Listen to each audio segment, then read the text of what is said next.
改眼線效果真係好驚艷，眼線改色前後對比真係太神奇啦！改完舊眼線完全變晒樣，你睇下啦，我哋呢個眼線啊係剛剛改完嘅咯，呢邊仲未改，你睇下又青又藍嘅。不過你睇呢邊改好之後啊，完全睇唔出，仲有少少棕色添。改色前嘅眼線顏色偏冷調，青藍色睇落好唔自然，尤其係素顏或者化淡妝嘅時候，真係好突兀。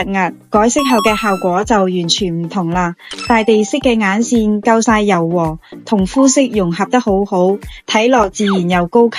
呢種顏色適合任何場合，返工約會都得，完全唔會誇張。我哋改呢個顏色啊，用嘅係大地色，寶貝們，大地色直接上就得㗎啦。點色用收口圓3針，同埋我哋個0.35去改就得㗎啦。大地色直接加就得，仲有白麗色，你睇靚唔靚啊？收口圓3針嘅針法可以確保顏色過渡自然，0.35嘅粗幼度啱啱好可以覆蓋原本嘅顏色。操作嘅時候要注意手勢要穩，一層層慢慢疊加，咁先可以達到最理想嘅效果。白麗色係用嚟提亮眼頭嘅，可以增加眼部嘅立體感，等成個眼妝更生動。嚟睇下改色前後嘅對比效果，未改嘅眼線顏色偏深，睇落眼神好犀利。改完之後嘅大地色係眼線就溫柔好多，仲可以修飾眼型，